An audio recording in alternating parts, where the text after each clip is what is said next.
To understand what I'm about to tell you, you need to do something first. You need to believe in the impossible. Can you do that? What do you desire that you can't have? Now you should at least give a brother a moment to say something heroically clever. You have failed this city. So I have this thing with rolls? Just the end of the world. There's about a dozen ways that I could stop you right now. But I don't think I have to. You're the boy from the circus.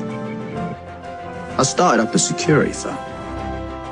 Finally, a superhero team I can actually get behind.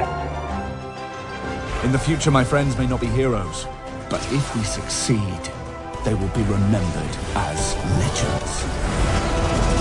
Welcome to the DC TV report for the week ending Saturday, March 14th, 2020. I'm Little Eddie O'Hare, aspiring professional fanboy. And I'm Sara, academic by day, writer by night. We're here to bring you recaps, news, and commentary for all live-action television shows based on DC Comics. And we have 5 new episodes for you this week, one of which is a season finale. Season finale. I said the wrong S word. I've said a lot of S words this week, so, you know. But yeah. So Sara and I are holed up in our homes, doing exactly the same thing we do every Saturday morning. This is literally nothing has changed. But we hope you're all, well, healthy, happy, calm, stockpiling. Yeah, staying safe. Making your quarantine binge list. What are you going to watch? I think I'm going to push for Outsiders, the HBO Stephen King joint that just ended. We missed it when it was on, so I feel like that's going to be my quarantine go-to. The Outsider. Okay. Do you have plans, Edward? I mean, I have like 3 months of backlog TV I need to catch up on. Oh, there you go. Yeah, I just started the most recent season of Doctor Who. I'm so far behind on that. You'll have to tell me if it's worth it. Yeah, it's good. I mean, I'm sure it'll be worth it. I mean, so yeah, that's what's up with us. I'd like to thank everyone for listening. And do drop us a line if you feel like it. Our email is dctv@wickedtheory.com, and you can tweet at us at dctvreport. Also, if you have a chance, rate and review us. That helps people find us. And if you really want to be helpful, we do have a Patreon. We're patreon.com/wickedtheory, because we're part of Wicked Theory Studios. For $1 a month, you can just help us keep the lights on. And if you do, there's a special bonus podcast there called Ed Bonds with Bill, where my executive producer Bill Sweeney and I watched James Bond movies. Most recently, we enjoyed George Lazenby's entrance as Bond in On Her Majesty's Secret Service. I am so happy that you finally made that. Yes, yeah. It was the 20th movie that we watched. So what do you have? Are you going to transition to? I don't want to predict the end before we get there, but do you have plans for post Bond? Well, right now, because we thought we were going to be watching a James Bond movie in April, and now that's been moved to November. We're going to do one episode a month, watching the rest of the canon James Bonds, and then some of the non-canon stuff, like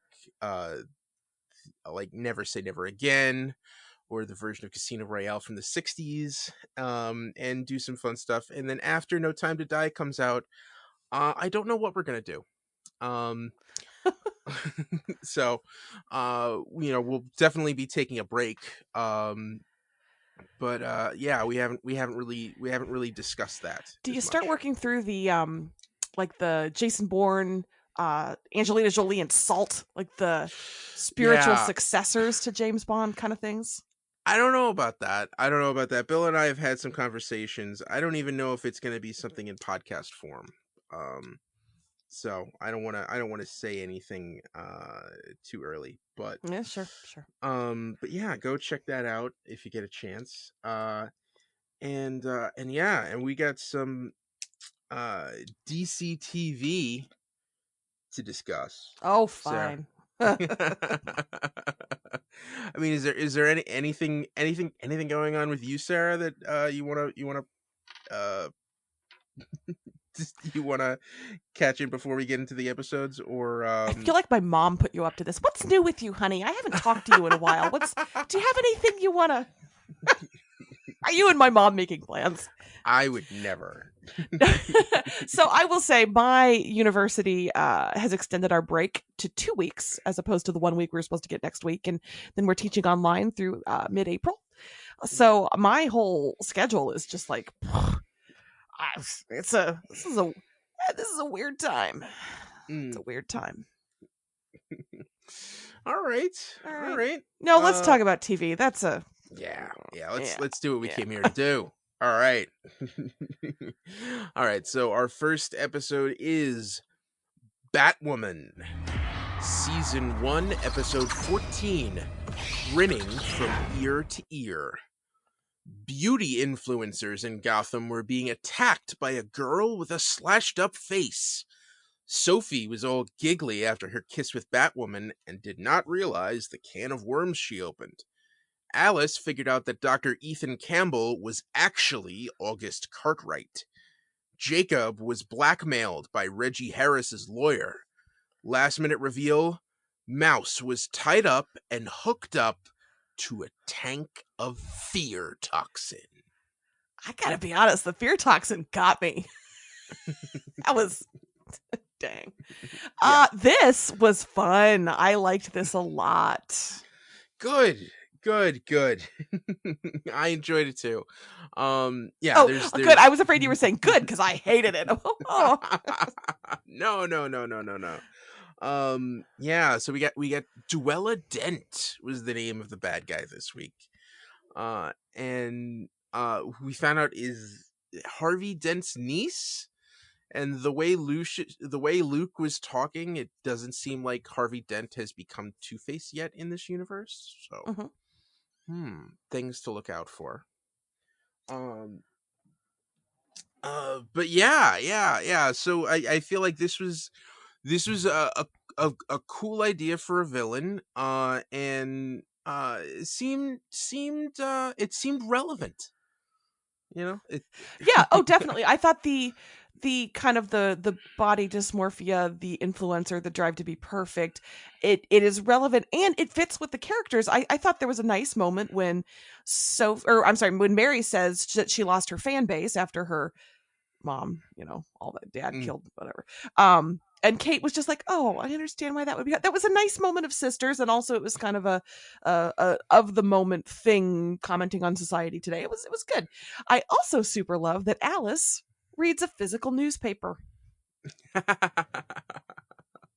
There you go. That amused me.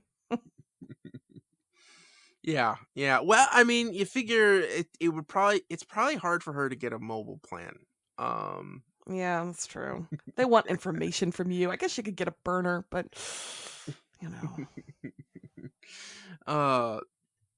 So yeah, and she came face to face with Dr. Cartwright, with her torturer, and man, you wonder. I thought that twist where she ended up taking Duella's face, that was brutal. Do I not understand how face skin works? Yeah, I don't know either. I would think that like just that happening would cause you to go into shock, and well, and also I just feel like it wouldn't be that clean on your own face. No, it's not like they're made of latex. I mean, and I had to go back to the lessons we learned in The Silence of the Lambs. Like, how did Hannibal? I feel like it wasn't that Hannibal would know. And it wasn't quite that perfect. So it took me to some places I didn't really want to be. Yeah. Mentally. And like, you kind of need eyelids. Like this is a thing. But oh, this is And we need to. But Can we? Yikes. yeah, let's stop. Like, this is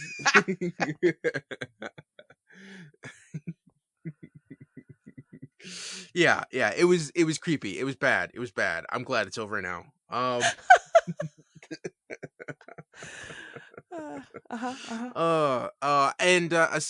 Let's talk about the romantic end to this. Sophie and Batwoman. Is there a reason that this couldn't work out? Okay, so I have some thoughts, of course. Number one, come on, Sophie doesn't know that's the woman she was in love with. Okay, whatever. Number two, yeah, I get it. I get that you want to keep your identity a secret. You don't want to endanger people and this and that. I just think, has the CW superhero shows, have they ever given us I am legit in love with a superhero whose identity I don't know storyline? And if not, I am very into it for this. That seems like fun romantic tension to be like, I don't know who this person is, but I love them. And have they? I don't think so. I mean, in media, it's been a while, but like that's been the Superman and Lois dynamic, for years. Yeah, I guess I was thinking, CW shows that they haven't done that. It's always been people who are aware of or not aware of. Like, I love the human, but not the super, etc. Yeah, because basically, like, that's the thing. You can't be friends with a superhero for more than 2 episodes without them revealing themselves. It's just they're very, very chatty. So I'm into it. Basically, give me all that angst. Yeah. Yeah. Yeah. I think it's great. I think it's an interesting to explore. I mean, I think it's the kind of thing where, like, when if and when Sophie does find out that Kate is Batwoman, it's going to cause all other kinds of questions and feelings of betrayal. Mm-hmm. As these things tend to do. Yeah. But I also think, like, Kate's totally right that, like, this really isn't going to work. And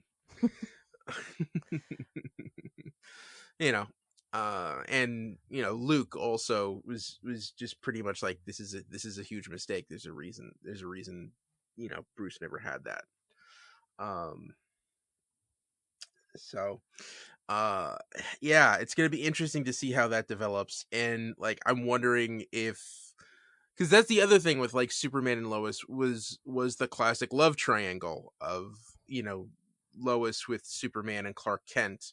And I'm wondering if they're going to try to do a similar thing here on Batwoman, where maybe Kate tries to get closer to Sophie, and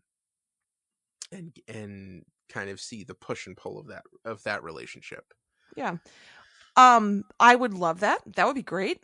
I also enjoyed her storyline with her mother. The calling the hypocrisy on, but you like Batman, but you don't like Batwoman, and finally coming out, and it's good. I think they have. Thank you, writers, for doing better by Sophie. Yes. Yeah. yes. And I agree. And yeah. And the last storyline, Jacob kind of finding himself in hot water. You didn't get much of it, but this isn't going to end. This is going to end well, is it? No. No. No. Okay. I feel like no. Okay. All right. All right. Fair enough. Is there anything more to talk about with Batwoman? I don't think so. Okay. All right. Moving on to Supergirl. Season 5, episode 14, The Bodyguard. Lex ordered Kara to be Andrea Rojas's personal bodyguard during the Platinum launch. Alex worked a case with John while she adjusted to life after the DEO. Lena tested her new lenses on prison inmates. William brought Kara a latte. And you know what that means. Last minute reveal. Gemma Cooper told Lex that if he makes good on his word, she would think about introducing him to her friends. I have nothing pithy to say about this. This episode was fine. It was there. It was whatever. How do you feel? I thought it was interesting. I was up for it. Kara being a bodyguard, having to follow Lex's orders. Um, I thought that was I was into that. I did like her being like, I'm sorry, do you know who I am? I'm not a bodyguard. Yeah, and seeing Lex run around doing his Lex thing, I thought that was pretty good. Um, I'm still wondering like how much revenue is John taking in with this PI business. Um, I do not understand the financial structure of his PI business and the tower in general. How mhm. is Alex going to have money to live? Is Kelly getting paid so much that Alex can just be like, oh, I'll just sponge? I don't know. Yeah, these are the kinds of things the superhero shows never really cover Are not properly. equipped to Yeah, yeah. I mean, deal with. really, it's the most unrealistic thing about these stories. The superpowers and all that. I get that, but the idea that you're just gonna work and not get paid, like, what is this is ridiculous. Um,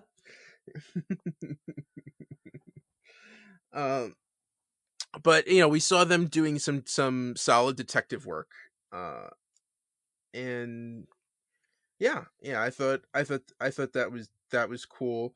Also the gift that John gives Alex at the end of the episode, the hand of the soldier. Mhm. Uh, I I have I questions. Is that a comic thing? it probably is. I can't say for certain. But it definitely feels like a comic thing.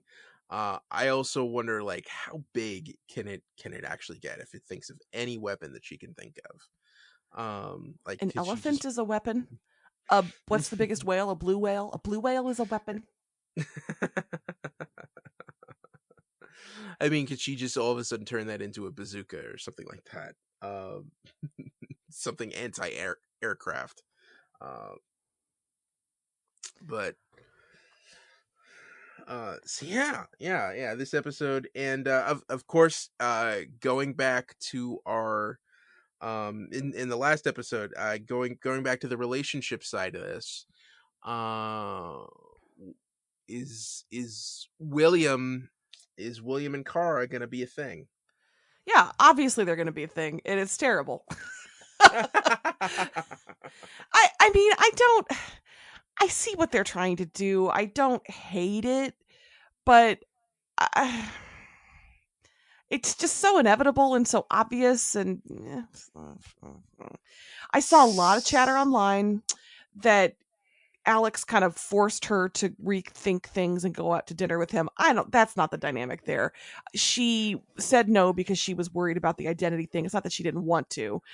She just is worried about, Alina angry secret identity situation. I get that. So I think Kara, the character, wants to. I just don't know that we, the audience, should have to watch it. I don't know. Am I being too grumpy about that? I mean, he's a good-looking guy. He's got an accent. There are certain things in his corner. I mean, Okay, no, all right, yeah, I'll give you that.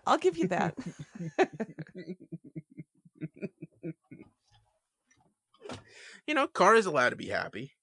Yeah, she definitely. Mhm. Now I'll tell you who I felt really bad for in this episode is poor Steve, the prison inmate. Poor Steve. I was glad to see him again. Yes. Um, yeah, and yeah, because that actor's great.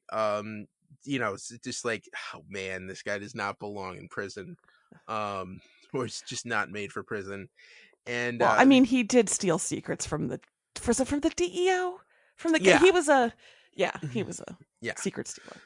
Yes. So yeah, but he's constantly looking over his shoulder, worrying he's going to get beat up by Toby, and then the lenses calm down Toby, but it makes Steve freak out. Well, Lena did not account for all human misery, just some human misery. This is a terrible idea, and non-Nesseri needs to stop. Yeah, but yeah, something tells me, yeah, Lena's got to see everything through. That's the thing, you I mean, know. she's a completionist. I respect that. Yeah. Even if she figures out that it's a bad idea halfway through, she's got to finish it. Uh, you if you don't want to do this anymore, you could stop. Nope. Nope, evidently not. Okay. Any other big takeaways from this episode? I feel like I'm missing a bunch of stuff, but no. I feel so bad. I do like that Lex thinks he has Leviathan wrapped around his finger when they're the ones who are playing him, presumably. It's fun to see an organization be 5 steps ahead of Lex Luthor. So I'm enjoying that, and that comeuppance will be exciting. Mm-hmm. So will Supergirl have to actually help Lex at some point? I don't know. All right. Time to move on to our next episode, which is Black Lightning, Season 3 finale, The Book of War, Chapter 3, Liberation. The Pierce family worked together to liberate Freeland from Gravedigger. Agent Odell assigned Major Gray and Commander Williams to tie up loose ends around town. Painkiller had control of Khalil and set his sights on Jennifer. Last minute reveal, the Pierce family walked out of a federal courthouse triumphant. I did love that superhero stride. That was a nice closing shot. Yes, it was. Yeah. I was worried if they'd be able to get to everything in this episode, but I thought they wrapped it up nicely. And yeah, just, them presenting the evidence to a bunch of white judges. Yeah. Yep. And yeah, looking like I mean, I feel like this is like a huge arc in this story has come to an end. Freeland is liberated. The ASA has been shut down. Like how are they gonna make it? How are they gonna make things go terribly wrong next season? Let us never return to Markovia invasion storylines. Although we did see that Gravedigger is still alive, and he can shapeshift now. I am into it. I'm glad he's still with us. That's exciting. Yes, and the other guy who's out there and who's ready to reclaim his territory is Tobias, and he's in Markovia right now. Yeah, next season feels like it's going to be a Tobias season because he was caged for so much. So let's let Tobias live. Yeah, and now he's gonna have to deal with Lady Eve and Lala all over again. Yeah, couldn't happen to a nicer guy. I'm just glad we have Lady Eve. She's yes. not bringing it to the level I expect accessory wise, so I have high hopes for next season. She's got to get her feet back under her, Okay. Just going through, I thought this for most of the episode was nonstop action, and just kind of like trying to stave off the inevitable. And Gravedigger was just this unstoppable force who just seemed to be barreling through Freeland. And I thought that the action scenes in the pit, of everyone basically coming across him, and having to deal with him, I thought those were excellent. I thought they were well handled. And they really knew how to build up the tension in this episode. Yeah. I enjoyed the Khalil storylines. I thought the end was a surprise when he, actually fired those shots. I also enjoyed Khalil fighting Painkiller. But if I may, and I feel like astute listeners know what I'm going to say, there was no reason not to have them both shirtless for that. All right, moving on. Okay. And the most heartbreaking moment of this show, and Dr. we knew Jace? this was coming. Oh, well, no, Dr. Jace. I was gonna say we knew this was coming because the actor is not coming back next season. He's Inspector Henderson. Henderson getting shot, and you could I mean that death scene, that moment, that last moment with him and Jefferson. You could, that actor put his all into that. It was nice. It was well handled. It was sad. It was earned. So I'll miss that fella. Yeah, and yeah.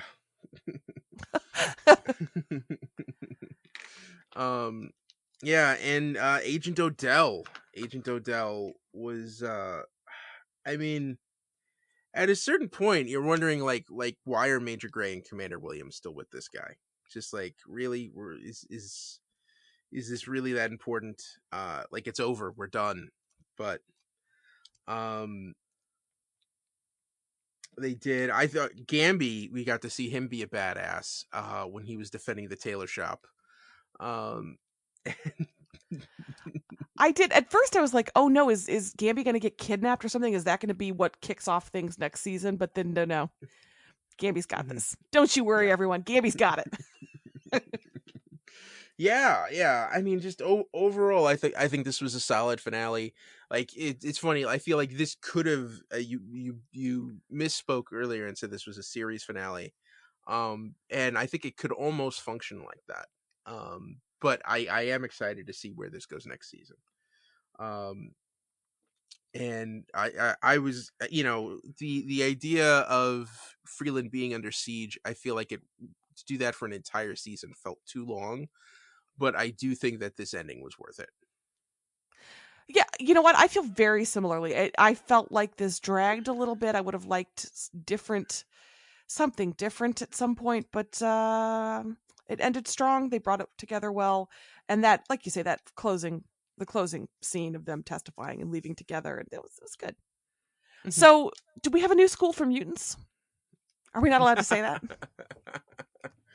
Oh, you mean metas? Right.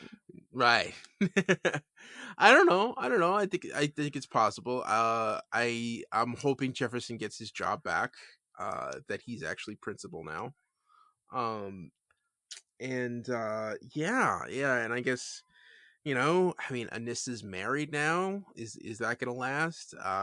Well, she did put her wife into a coma, so I mean, love means never having to say you're sorry, but yeah, it's the dumbest thing I ever heard.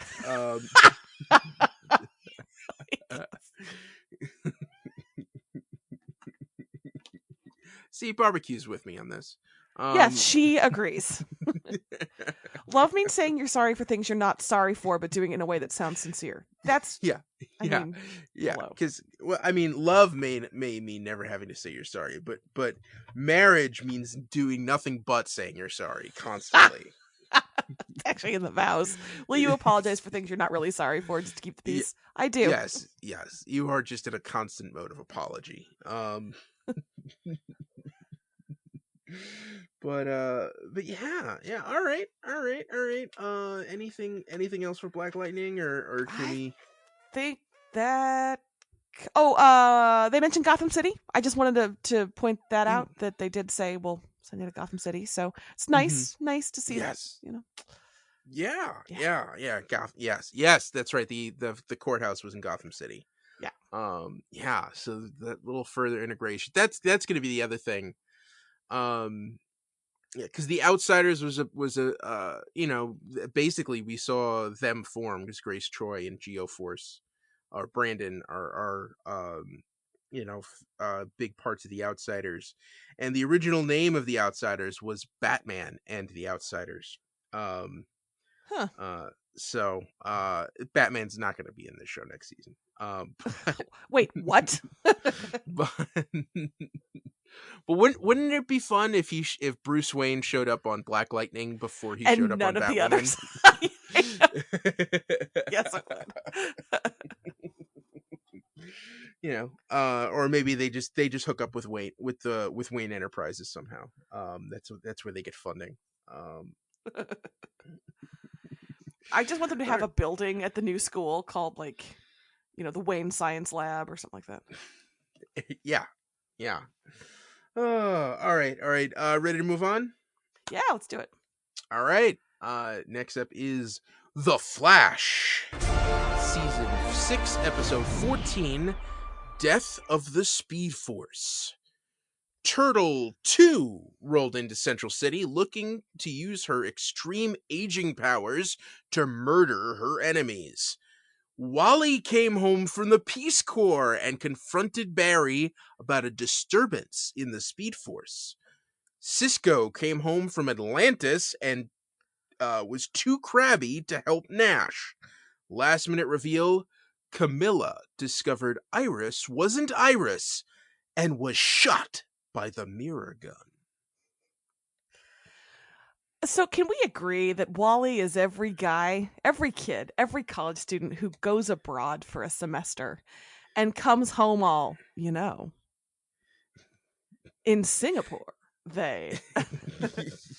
Yeah, it in France, they don't start dinner until 10 o'clock at night sometimes. Yeah, it was disgusting. It was. So Zen Wally not your thing? I mean, I will say I did appreciate that it was different. That it wasn't just the same kid. That they took some real major league swings with that character. I almost feel like maybe that actor was like, "Hey, I want Wally to be a Zen Buddhist." It did feel a little bit driven by the actor. I agree. But it was nice to. I was into it. I was okay with it. But yeah, that was a little much.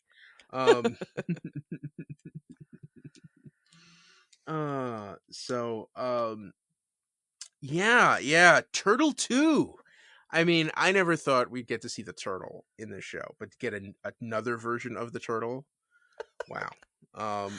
Can you remind me where that name came from? Well, I mean, of course, a big fast guy's got to move against a turtle who moves really slow. That's just a natural bad guy. But we did have a tweet from Bowerfett saying, hopefully you caught the Batman reference in the opening line of The Flash. Sarah, did you recognize it? Did I? So I have to admit something. I watched all of these episodes last night, and I remembered that Bowerfett had tweeted that, and I remembered Batman, and I honestly thought he was talking about Black Lightning because they had a Gotham City reference, and I was like, "Oh, I got that," and then I didn't do my homework, so no, I didn't. No, so it's the rich couple in the helicopter right before it's attacked, and the woman says to her husband, let's go yachting in Santa Prisca. And Santa Prisca is the Latin American country that Bane comes from. It has even if I'd known it was in Flash, I would never have gotten that. Yeah, nope, didn't get it, would not have gotten it. You could have pointed it to it with neon arrows and I still wouldn't have gotten it. So it's a backwards it's a backwards third world country that of course rich Eastern Europeans would like to vacation in. Of course. But so that was a Santa Prisca reference. That was cool. Just that little connective tissue there. So what did we think of so Turtle 2? I thought she had really, really cool powers, but I could not understand why she was in town now and knocking off all these people. Yeah, that whole storyline felt like an afterthought. They had a lot of other stuff going on, and that just felt like one too many things Mhm. to me. But yeah, I didn't quite understand the who and the why, and we just had so much Speed Force sadness, and Wally with that necklace, and it was just a lot. Yes, yes. Yeah, and that, I mean, and I guess that's the big takeaway from this episode is that the Speed Force is dying, and it is Barry's fault. Never forget, it's Barry's fault. Yeah. I feel like they kind of threw Oliver under the bus, though. The Spectre did this. All right, pump your brakes. Yeah, I mean, the fate of the multiverse was at stake. So, yeah, they had to do something. So here's my But confession: Speed Force leaves me cold. Anytime they bring up Speed Force, I'm like, all right, here we go. Is this because I don't read the comics and I just don't? I don't know. well, I mean, I mean, in the comics, the Speed Force is just a place.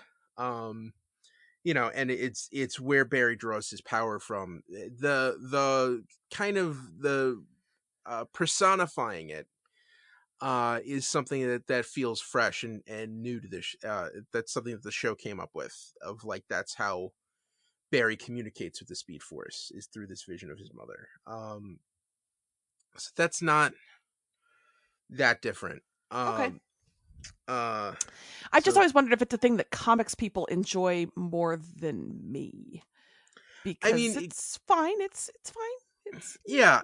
I mean, I think it's also because like it was a big thing because the Speed Force was created by Mark Waid in like the 90s, when Wally West was the Flash and Barry Allen was dead. And it was an interesting way to interconnect all of the speedsters, and also a way that you can kind of reach Barry, because he was in the Speed Force. So as a concept, it's really cool. Mm-hmm. um but I mean, what they're doing here is something that's kind of different. Yeah, and I think the real challenge here, it's also kind of convenient that Eobard Thawne has showed up again, to remind Flash that he created his own Speed Force. And it looks like that's going to be the direction that they're going, is like that's how Barry may not be able to speak to save the Speed Force, but maybe he can create a new one. Yeah. Yeah. Okay. I was curious. Mm-hmm. I mean, it's just maybe the reason I'm so mad about this is because obviously Barry's not going to lose his powers. So, Well, we'll see. or will he? Is this going to now? Is it going to go from a show called The Flash to the regular guy? Yeah, just a regular guy, or maybe it'll be Team Flash, and just he'll cheer on all his buddies who have powers now. Cisco, it's turned into Vibe, and Cisco's like, "Man, gotta take my powers back." But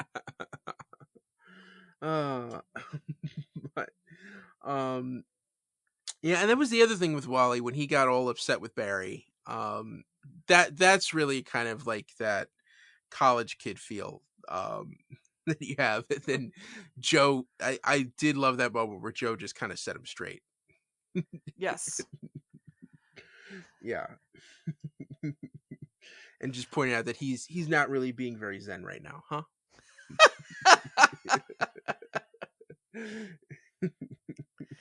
I thought Joe handled things really well, because if that had been me, I would have been like, all right.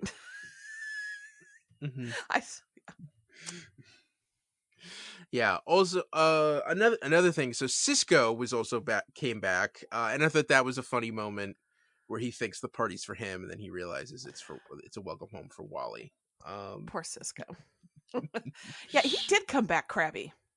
Yes, he did. And the thing I was disappointed is he kept talking about being in Atlantis, and like, could we just get like one shot, just like of him leaving Atlantis and coming here? Just give me something, man.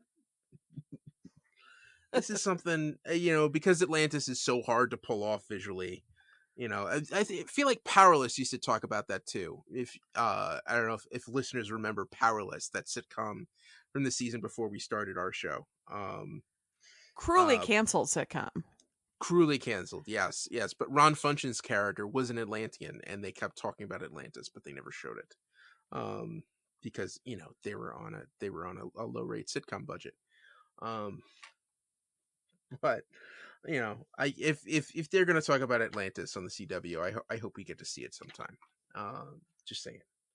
I'm not asking for an Aquaman show. I'm just asking, just maybe spend like one show to spend an episode in Atlantis. Just saying.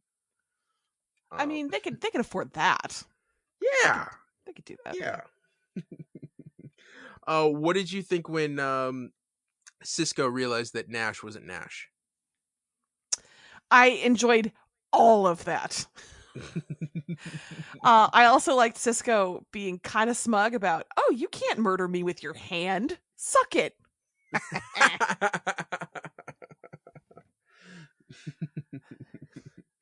Yeah, and Camilla.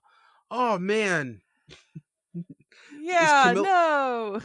They just announced that actress is going to be a regular next season. So no, it wasn't her. It was oh Allegra. No, they didn't.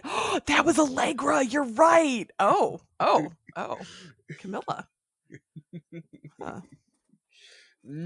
So I mean, like, is she going to be trapped in the mirror with Iris and Eve, or is she going to be someplace separate? Man. I don't know enough about that gun to know for sure, but I can't wait to find out. What do you think about the mirror gun effect? I thought it was cool. Yeah, I thought it worked. Mm-hmm. All right. Anything more to talk about with this episode? I don't think so. I do super love the Eobard Thawne Wells performance. It's good stuff. Good stuff. Yeah. All right. And our last episode for this week is DC's Legends of Tomorrow.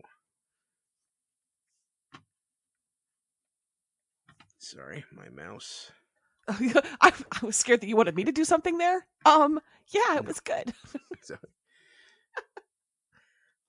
DC's Legends of Tomorrow. Season 5, Episode 7, Mr. Parker's Cul-de-sac. As Ray prepared to propose to Nora, an encored Damien Dark showed up at Constantine's house. Constantine was determined to find the Loom of Fate, despite Charlie's objections. Zari helped Mick deal with a pesky internet troll. Last-minute reveal, content that Nora had found a happy life with Ray, Damien used the Hell Sword on himself. This was such a good episode. Yes, this episode was amazing.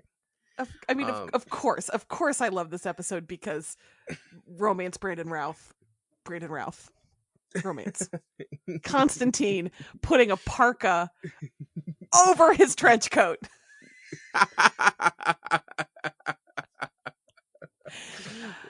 I literally need nothing else in my entertainment than those things. Oh, so yeah, we got to see a lot of different things in this show. Damien Dark, Neil McDonough, I remember when he was the big bad, I think in like season 2, and then he came back for season 3, and it was like, oh.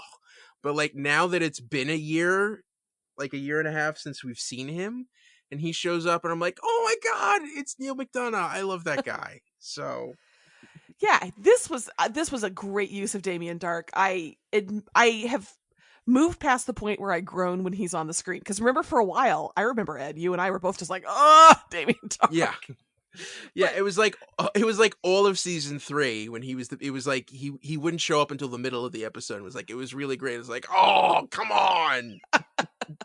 But this was genuinely really great.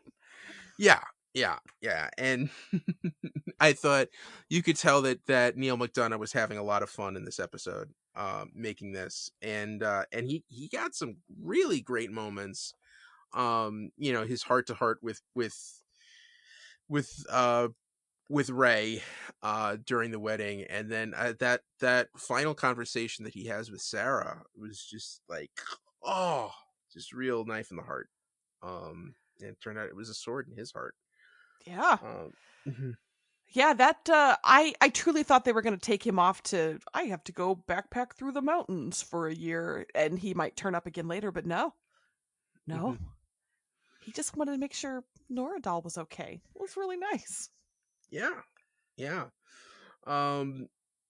yeah. Are you a little disappointed we didn't get to see John Constantine sled through the South Pole for nothing? I mean, always. Always. Can you imagine him with a mush dog? Like that? Yeah. John Constantine accidentally wins the Iditarod? Yeah.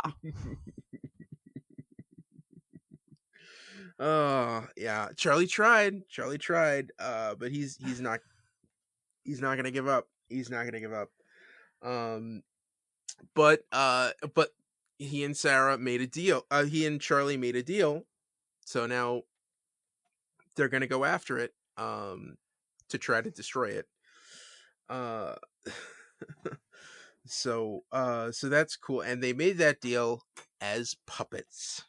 Of course. This episode. Yes, yeah. So I'm a huge Mr. Rogers fan. And I found Mr. Parker creepy. I don't know. Maybe it's just me. I couldn't figure out what accent he was doing. No, I'm serious. Well, I think he was going for more like a Southern preacher. Was he? Because it did not come through. Like it was definitely that kind of. I don't know. It felt like it was a little bit of a Southern accent, but why? What were you thinking? Okay. There's a YouTube video that's about 10 years old now called "The End of the World," and it's a very strange, non-identifiable accent, and it sounded like that. I don't know. Somebody tell me if I'm right. It was weird. It was weird. But no, it was obviously when it was Braden Routh, it was better. I mean, hello. I did like that the child was completely sucked in by the end. That was fun.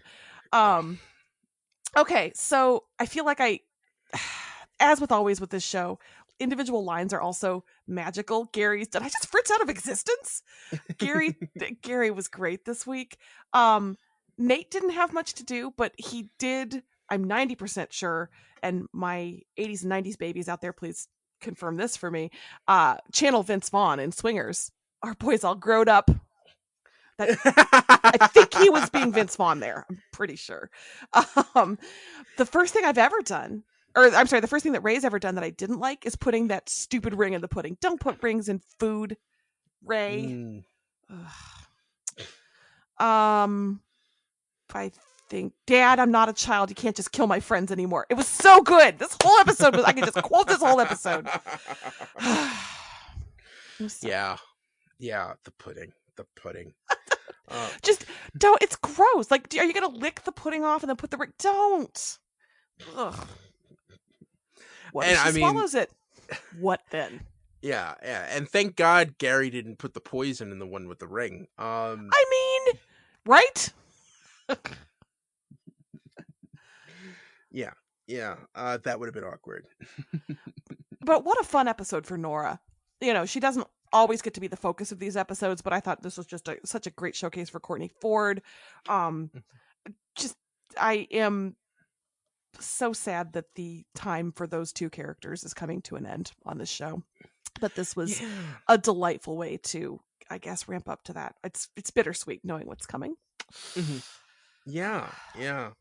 And the one other thing that was a little bit of a conflict this episode was Ava and Sara were arguing because evidently Ava got an offer from Wild Dog to come back to Star City. I think Ava kind of overreacted to that. Yeah. The only thing I could think is maybe the secrecy of it might have been a problem. Like, I Well- might not have minded so much if you had been, I don't know. Yeah, but I mean, it's the kind of thing where like she just found out, and maybe give her some time to keep that secret Yeah. before you. I don't know. You know, Well, I I have mean, to admit, I had a moment of, did I miss that on Arrow last week? I remembered, oh, oops. Yep. And how could we forget Zari and Mick, who I think have a great chemistry together. Uh-huh. I like that dynamic. And Mick finding out he has a daughter. Yeah, and then flashing them so they forget. Sad. Yeah, and even though he just conceived her like 3 weeks ago, she's a teenager. Like how do you like that? How do you like the way that works? I mean, it's timey-wimey, you know? You know, you go back to like 2004 or wherever it was, or whatever it was that episode was set in, and then and then he gets back to the present and oops. I will say Zari is very wrong. If you're an author and somebody hates your books, you just let it happen. You don't argue. You don't try to win them over. You just let it happen. That's not, reviews are not for you. Reviews are for readers. Don't do that. So Yeah. For what it's worth. I realize that's not going to work for the storyline they wanted to tell, but. Mm-hmm. Yeah, that did seem a little naive on Zari's part. But then she made perfume that made people's noses bleed, so. This is true. Maybe it's not her thing. Maybe. All right. I think we've covered everything in Legends. Next week is going to be Ray and Nora's last episode. Tragic. But what are you going to do? All right. You ready for ready to get into the news, Sarah? Yeah, we don't have a ton of news, but the news we have is kind of big. Production on all of your favorite shows are shutting them down. So the WB has shut down production on Flash, Batwoman, Supergirl, Lucifer, and also production on Y. The Y the Last Man adaptation has shut down, all of course because of the fears of coronavirus, and the studios are trying to keep the cast, crew, everybody involved safe and healthy. So I don't know. I mean, every show I'm sure is at a slightly different point in its season, and nobody has said anything about if it will affect the number of episodes this season or premiere dates for different episodes or anything. It's all so new and so up in the air. But yeah, everything that was filming, it sounds like, has pretty much shut down for now. And so that is what I know about that. Ooh, okay. So we probably won't see the feel the effects of this news for probably about 6 or 7 weeks. But I would assume I don't know how early, how far in advance those things are running, but I would assume they've got a couple in the hopper for that. And it's not just, of course, WB. I mean, like Young Sheldon and The Bachelorette, and just a lot of things are shutting down. So, which makes sense. Sets have a lot of people, and yeah. Also, while we're talking about coronavirus and everything is terrible, it is snowing here right now. Oh wow! What? I know, Ed. What? Everything is terrible. Wow. We're getting like early spring weather, or we getting like spring summer weather here in New York. Okay, maybe it's gonna sweep east. Maybe it'll hit you next. Oh, I don't want that. I don't want that. I'm not wishing that on you. I'm just saying, like. Oh, okay. All right, no. Looking out the window right now, it's actively snowing. If it actually snows, I'm sorry if I cursed you. That's okay. But it means I'm a weather witch, so look on the bright side. There you go. And then there is one other bit of news this week, and that is for Why. Why the Last Man music. adaptation. I feel like I always have to say that because if I just say why, it's leading us to a who's on first situation. And that is some casting news. Elliot Fletcher has been cast as Hero's best friend, Sam. Hero is Yorick's sister, and awesome. She's one of the best characters in the comic book as far as I'm concerned. And so Elliot Fletcher is going to play her best friend.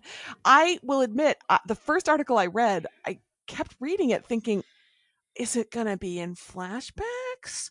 I don't understand, because the article didn't say that Elliot Fletcher is a transgender actor. So once I went to a different article, I was like, oh, okay, that makes sense. So you may know him from Shameless, and he's been in some other things throughout the years, but yeah, that's some casting news. So exciting that they have a new Yorick in place, and they have cast this major role, and then everything got shut down. So, but it's nice. It's nice to see that Y is still moving forward. Yeah. And this is a character who's been added, who was not in the comics. I'm 98% sure. Is that right to you as well? Yeah, that seems right. Okay. All right.